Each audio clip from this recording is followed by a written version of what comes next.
तो सोडी फजांस का सबसे पहला नियम था, इन्होंने बताए थे कि रेडिएक्टिव तत्व जो होते हैं, उस रेडिएक्टिव तत्व में अल्फा बीटा गामा किरण निकलते हैं। तो अल्फा बीटा गामा किरण का उत्सर्जन जो है एक साथ संभव नहीं होता है। तो यहाँ पर इनका पहला नियम लिख लेंगे, पहला लिखेंगे यहाँ नियम सोडी फजांस का कि alpha comma beta gamma, alpha beta gamma किरण का उत्सर्जन, अल्फा बीटा गामा किरण का उत्सर्जन उत्सर्जन उत्सर्जन एक साथ संभव नहीं है, एक साथ संभव नहीं है, एक साथ संभव नहीं है। मतलब अल्फा किरण और बीटा किरण और उसके बाद से गामा किरण, मतलब बारी बारी से जो है यह किरणें निकलते हैं। जो रेडिएक्टिव तत्व होते हैं उसमें से 3 प्रकार के किरण निकलते हैं, अल्फा बीटा गामा। तो अल्फा बीटा गामा का उत्सर्जन जो है एक साथ संभव नहीं है। पहले अल्फा किरण, उसके बाद से बीटा, उसके बाद से गामा किरण का उत्सर्जन होता है। तो पहला नियम जो है समझ में आ गया होगा कि अल्फा बीटा गामा किरण का उत्सर्जन एक साथ संभव नहीं है। इन्होंने दूसरा नियम बताए थे, यदि एक अल्फा किरण का जब उत्सर्जन होता है तो द्रव्यमान संख्या में 4 की कमी होती है और परमाणु क्रमांक में जो है 2 की कमी हो जाती है। लिख लेंगे जब एक अल्फा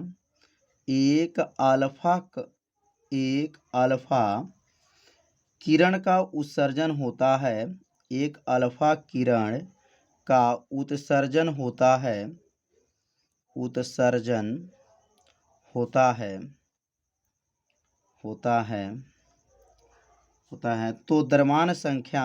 है तो द्रव्यमान संख्या में द्रव्यमान संख्या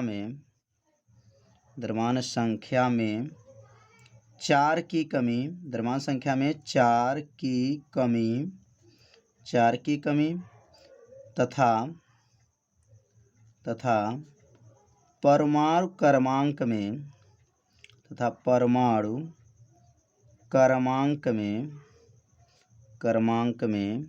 2 की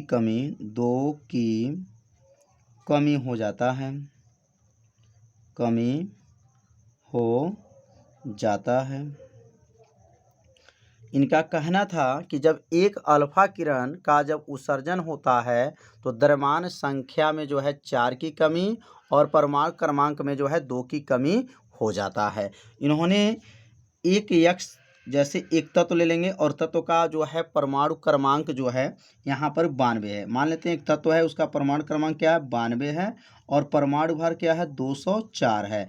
अगर इसमें से अल्फा किरण निकलता है, अगर इसमें से अल्फा किरण का उत्सर्जन कर दिया जाए तो मान लेते हैं जब यक्ष है तो ये तत्व क्या बन जाएगा, वाई बन जाएगा। और ये 92 है तो इसमें 2 की कमी हो जाएगा, मतलब ये 90 हो जाएगा। और ये 204 है तो इसमें 4 की कमी हो जाएगा तो 200 हो जाएगा। इनका कहना यह था कि यदि कोई तत्व यक्ष है, अगर यक्ष में से जो है अल्फा किरण का उत्सर्जन किया जाता है तो परमाणु क्रमांक में 2 की कमी हो जाती है और परमाणु भार में जो है 4 की कमी हो जाती हैं। तो समझ में आ गया होगा कि जब एक अल्फा किरण का उत्सर्जन होता है तो द्रव्यमान संख्या में 4 की कमी, ऊपर वाले संख्या को द्रव्यमान संख्या कहते हैं और इसका दूसरा नाम जो है परमाणु भार भी होता है। तो परमाणु भार भी कह सकते हैं और द्रव्यमान संख्या भी कह सकते हैं। नीचे का नाम जो है परमाणु क्रमांक है, तो परमाणु क्रमांक में 2 की कमी है और द्रव्यमान संख्या में 4 की कमी हो जाता है। कब यह होता है, जब एक अल्फा किरण का उत्सर्जन होता है। अब तीसरा इनका नियम था, अब तीसरा नियम लिख लेंगे, जब एक बीटा किरण का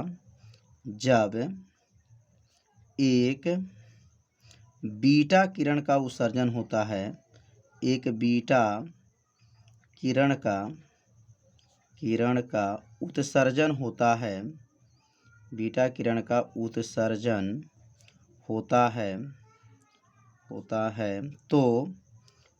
होता है तो द्रव्यमान संख्या में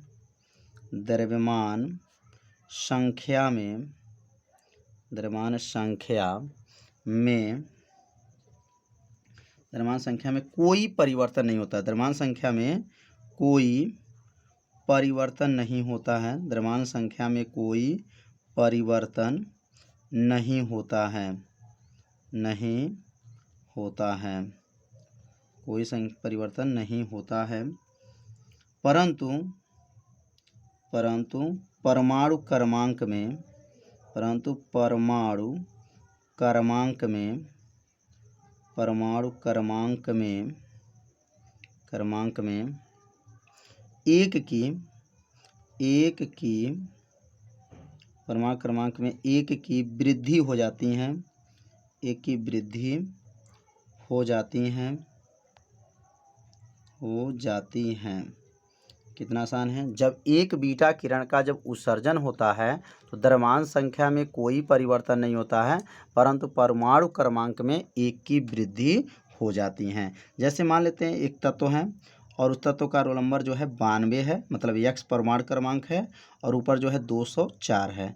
अगर मान लेते हैं इसमें से एक बीटा किरण निकल रहा है, क्या निकल रहा है, एक बीटा किरण का उत्सर्जन हो रहा है। तो जब बीटा किरण का उत्सर्जन होता है तो x है तो क्या बन जाएगा, यह y हो जाएगा, और ऊपर 204 है तो यह 204 ही रहेगा, क्योंकि इसमें द्रव्यमान संख्या में कोई परिवर्तन नहीं होता है, परंतु परमाणु क्रमांक में एक की वृद्धि हो जाती है। जब ये 92 है तो ये क्या बन जाएगा, 93 हो जाएगा। तो ये लाइन समझ में आ गया होगा कि जब बीटा किरण का उत्सर्जन होता है तो ऊपर वाला जो संख्या उसमें कोई परिवर्तन नहीं होगा, लेकिन नीचे वाला जो संख्या होता है उसमें एक की क्या कर देते हैं, वृद्धि कर देते हैं। तो उम्मीद करते हैं यह तीनों नियम जो है आपसे विद्यार्थी अच्छे से समझ लिए होंगे। तो अब इनका चौथा नियम क्या है, अब चौथा नियम भी समझ लेते हैं कि चौथा नियम इनका क्या है। चौथा नियम क्या बताए थे, जब एक गामा किरण का उत्सर्जन होता है, तो द्रव्यमान संख्या तथा परमाणु क्रमांक में कोई परिवर्तन नहीं होता है, कोई परिवर्तन नहीं होता है। तो यह लाइन भी आप लोग को समझ में आ गया होगा कि जब एक गामा किरण का उत्सर्जन होता है तो द्रव्यमान संख्या तथा परमाणु क्रमांक में कोई परिवर्तन नहीं होगा। तो अल्फा किरण में उत्सर्जन होगा तो नीचे वाला संख्या में क्या होगा, 2 की कमी, ऊपर वाला संख्या में 4 की कमी, और जो बीटा किरण होता है तो ऊपर वाला संख्या में कोई कमी नहीं होगा, लेकिन नीचे वाला संख्या में क्या होगा, 1 की वृद्धि हो जाती है। लेकिन जब गामा किरण का उत्सर्जन होता है तो जैसे मान लेते हैं कि x है, x तत्व है, और यहाँ पर इसका रोल नंबर 92 है, और ये क्या है, 204 है। अगर इसमें से गामा किरण निकालते हैं, गामा किरण निकल रहा है तो ये x ही रहेगा, क्योंकि इसमें कोई परिवर्तन नहीं होगा, यह 204 रहेगा और यह 92 रहेगा। मतलब इसमें जो है परमाणु क्रमांक में और परमाणु भार में कोई परिवर्तन नहीं होता है, किसमें, गामा किरण में। तो अल्फा बीटा गामा किरण में जो है यह जो है परिवर्तन हुआ। तो आपसे विद्यार्थी ये समझ लिए होंगे कि कैसे यह परिवर्तन हुआ और ये किनका नियम था, तो सोडी फजान साहब का यह नियम था। तो इसे अपने कॉपी में क्या कीजिए, जरूर नोट कर लीजिए। अब हम लोग पढ़ेंगे रेडियोएक्टिव क्षय क्या होता है। रेडियो एक्टिव क्षय से आप क्या समझते हैं, तो रेडियो एक्टिव क्षय माने होता है हानियाँ, मतलब कमी होना। तो अब यहाँ रेडियो एक्टिव क्षय क्या होते हैं, थोड़ा इनके बारे में भी हम लोग समझ लेते हैं। तो यहाँ हेडिंग नोट कर लेंगे, रेडियो एक्टिव क्षय। जब किसी रेडियो एक्टिव पदार्थ में से जब अल्फा बीटा गामा किरण का जब उत्सर्जन होता है तो वह नए तत्व का क्या हो जाता है, नए तत्व प्राप्त हो जाता है। और जो नए तत्व प्राप्त होता है इस घटना को ही क्या कहते हैं, रेडियोएक्टिव क्षय कहा जाता है। लिखेंगे जब किसी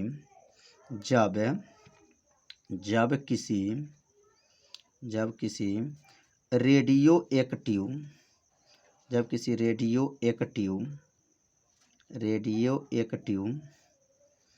पदार्थ से रेडियो एक्टिव पदार्थ से अल्फा कामा बीटा कामा तथा लिख देंगे तथा गामा, अल्फा बीटा तथा गामा किरण का उत्सर्जन होता है।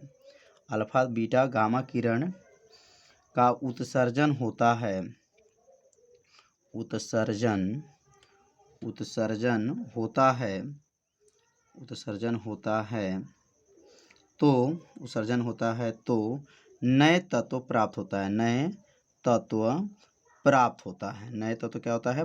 प्राप्त होता है। नए तत्व प्राप्त होता है। इस घटना को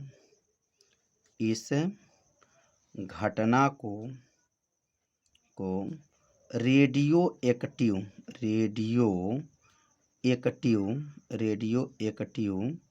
क्षय कहते हैं। रेडियो एक्टिव क्षय कहते हैं।